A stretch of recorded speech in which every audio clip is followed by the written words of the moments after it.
Hello, everyone. This is Independent Conservative. Thank you all for joining me.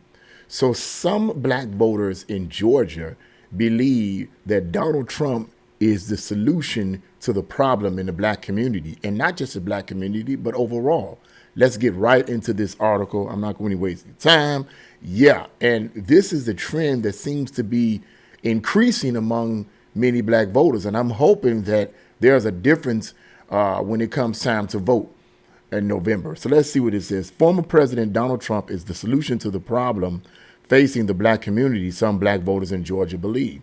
The Peach State, a key battleground that President Joe Biden barely won in 2020, appears to be leaning towards Trump 4 years later, in part because of the black community's increased support of the former president. Only 77% of black voters say they support Vice President Kamala Harris in Georgia, while Trump holds 9% and 12% are undecided, according to the latest Atlanta Journal-Constitution survey. And that kind of looks dismal. I mean, in my mind, I'm like, well, why 77%? But 70 still supporting Kamala or the Democrats, the Democrats, okay? But, it's still less. It's still less, and this could pose a problem for Kamala Harris, okay? But anyway, the article goes on. Harris's support is 10% below the usual support a Democrat receives in the state, so that's good news. Black voters appear to be trending towards leaving the Democratic Party. From 2018 to 2022, the Republican share of the black vote jumped from 9% to 13%. Nationwide polling, meanwhile, shows Harris has about 12 to 15% less black voter support than Biden won in 2020. Here's one of the black voters' words. Trump's a man of his word. What he says he's going to do, he does. First-time Trump voter Joseph Parker told Politico. And everything is so high now. Groceries, high, clothes, everything, gas. And 4 years ago, it wasn't that high.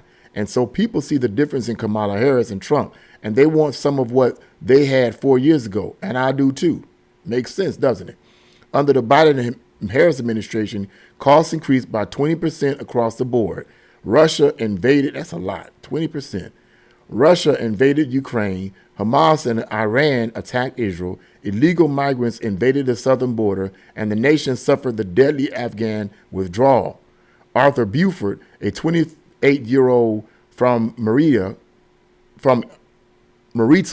near Atlanta, said he is voting for Trump, although some of his family will remain in favor of Harris, who is running on the Democrat ticket.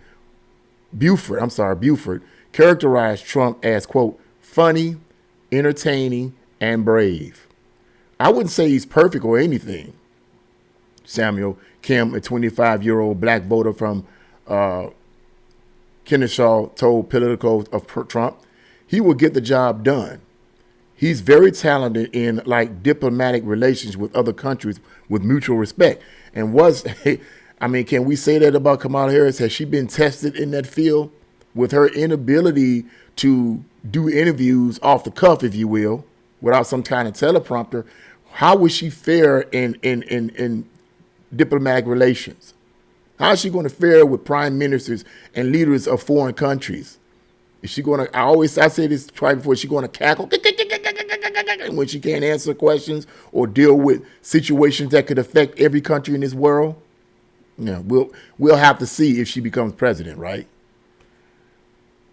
He goes on, I'll definitely take Trump over Harris, he said, noting Trump's business experience and Harris's history as a California liberal. One of Kim's top issues is, quote, migration.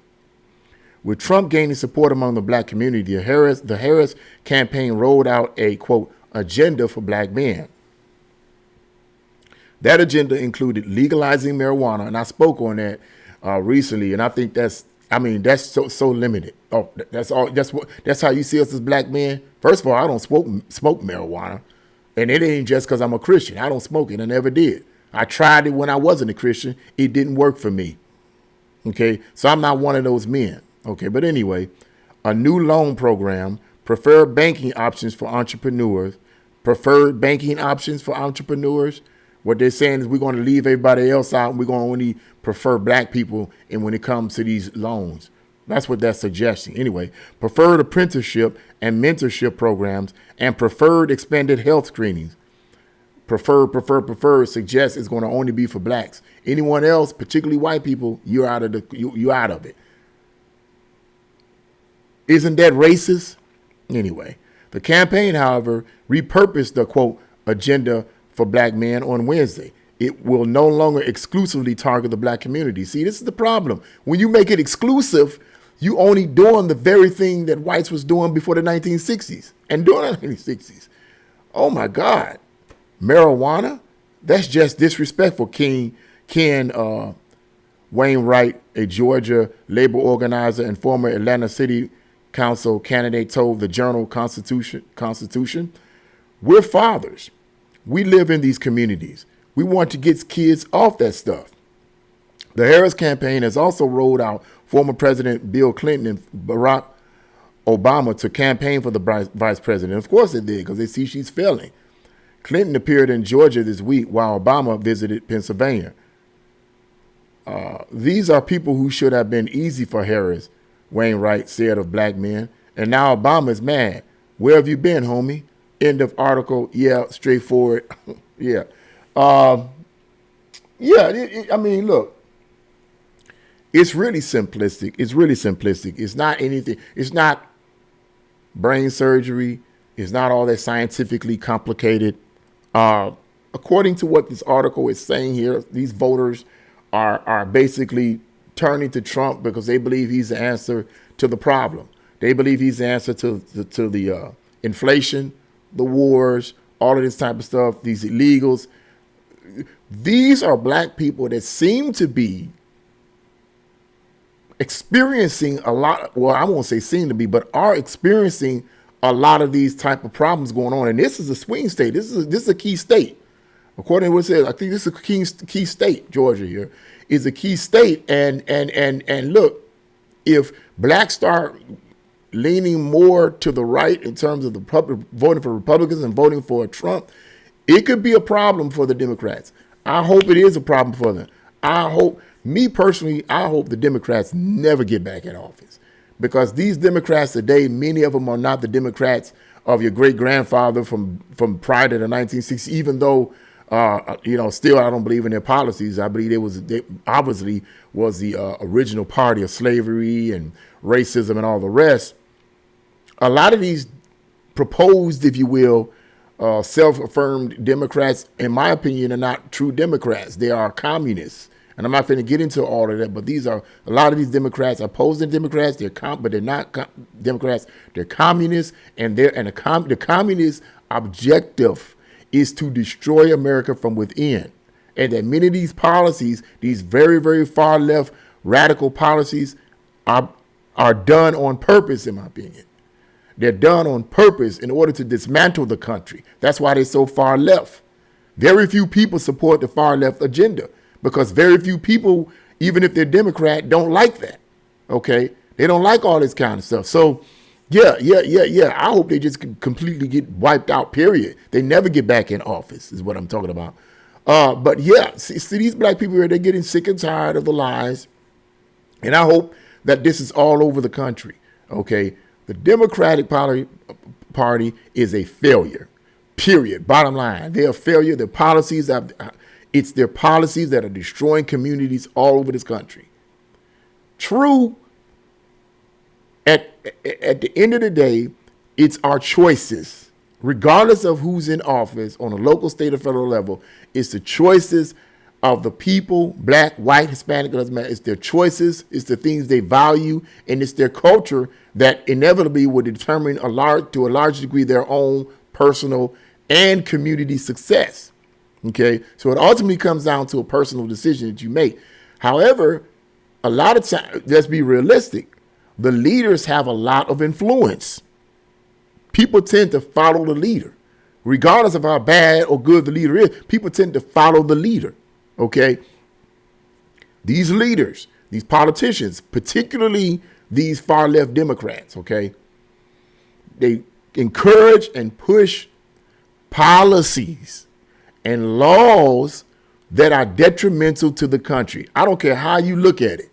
When you're soft on crime, as a lot of these Democrats are, okay, when you're soft on crime, crime tends to rise.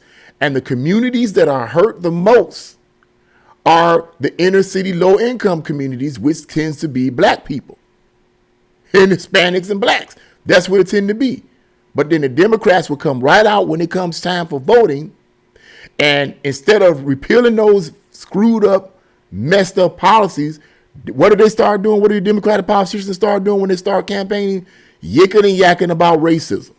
Trump's a racist. Orange man bad. Booda, booda, booda, booda, booda. Same rhetoric every single time.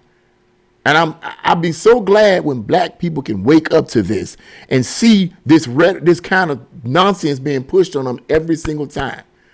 These Democrats get in office, they promote and encourage policies that are destructive to the community. We suffer for it. And then when it comes time for vote, and we suffer for it. Oh man, I'm sick of this. I'm sick of these criminals. They need to do something. I'm sick of these high prices. We poot and snot and fart and scream and holler about how sick we are about all of this type of stuff when it's the people we voted for and the policies and legislation that they push that's affecting us. We sit up and we cry and boo-hoo about it. And then when it comes time for campaigning, it comes voting time, what do the Democrats do? They get up and push the same rhetoric, same speeches that they've been pushing for a zillion years towards us. We fall for it like a bunch of robots. I will do what the Democrats say. I don't care about their policies. I don't care about the laws that they're pushing that have been hurting me and my community for decades. I don't care. I know I see it. I know I see the filth, flooring filth, but I don't care. I love the Democrats. We do it every single time, and it needs to stop. And I'm glad that these guys here, these black people here, are saying that Trump is the solution in terms of policies. On a federal level, he more than likely is the solution. I'm doing Trump's thing. I'm like, do you know how Trump? I've seen so many TikTok videos where he does this, and when guys imitate Trump, he does this. Well, you know, Abu, it's just crazy. But anyway, they crack me up. Yeah, I mean, it's good. This is good news. This is good news. This is good news. And it's high time that black people start leaving the Democrats. Period. It's high time they start seeing the light. And so many of us as black people, man, we so hung up on the Democrat Party. We gonna die Democrats. You know, I'm a Democrat. I'm a diehard Democrat. At what cost, though? On a political level, at what cost? Because when you go about it that way, this is how I interpret that. When you say I'm a diehard Democrat or a diehard Republican or anything like that, and I'm using both because what you are saying, in my opinion, is it doesn't matter what policies they push. I'm on their side. I'm going to support them. I'm not talking about I'm going to support what's really right on either side. I'm going to support them because they're a Democrat. I'm going to support them because they're Republican. But let me move the Republican out of the way because I'm dealing with the Democrats right now. I'm going to support, because I shouldn't even mention the Republicans. I'm dealing with the Democrats. I'm going to support the Democrats no matter what. What you are saying, in my opinion, in essence, is that you are allowing the political party to define who you are. In my opinion, you're allowing them to define who you are. Forget about the policies they're pushing that are destructive to you and everybody else in your community. You're letting them and their viewpoints, their satanic, evil, nasty viewpoints, influence who you are. And when you start allowing a political party to influence who you are, then you don't know who you are. You have to separate yourself, in my opinion, you have to separate yourself from the political party and know what it is that you yourself really, really value in this world and in this country, and say, okay, does this political party support my values? Now, I'm going to be honest with you. Some people's values just stink, in my opinion. It's just horrible values that they have. And that's one of the reasons why there's so much craziness going on in this country, because people value the things that are morally wrong. But I ain't going to get into the details of that, and I digress. But you're allowing a political party to define who you are. Okay? It shouldn't be that way, in my opinion. It shouldn't be that way. But let me start ending the video on this, is the fact that, look, this is good news. I'm glad that these black people are starting to see that Trump is perhaps the answer, and they're seeing and feeling with their own, seeing with their own eyes and experiencing rather in their own lives the horrible policies that were put forth by Biden and Harris in the administration. They're seeing that. They're dealing with the high inflation. They're dealing with the high crime. We're living in a very depressing era. People are having a hard time being joyful and upbeat. I don't care what they said. About the president, what was it?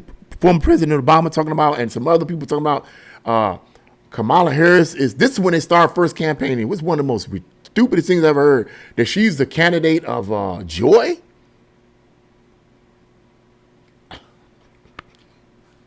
Man, you fall for something that crazy. She's a candidate of joy.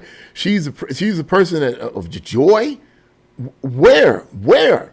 You talking joy while I'm sitting up here struggling, trying to make ends meet, struggling, trying to pay rent, struggling, trying to buy groceries, struggling, trying to fill my tank with gas. I can't because I don't have the money to do so. Struggling with the criminals and the homeless people all over the place. Criminals that go to jail and get out the next day. Okay, and you want me to look to you as a president of joy? What joy are you bringing to me? This is what they were running on at first. But see, the steam is wearing out for them. They're no longer calling her the candidate of joy now. She's a candidate of depression. That's what she is. Her policies stink. Forget about the fact that she's a woman. Forget about the fact that she claims to be black, which she's not. That's a bunch of bull crap, but I ain't finna get into that. Forget about trying to make history.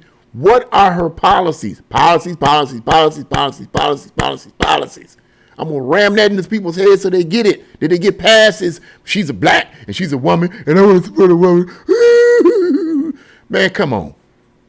I'm not the one for you to spit that nonsense to. Please don't do it. I ain't that kind of brother, okay? But anyway, yeah. Good for these guys here. Good for these black people here. I hope this changes like this all over this country. But what do you guys think about this? Leave it in your comment section below. Like, share, and subscribe to my channel. God bless you all. See you again.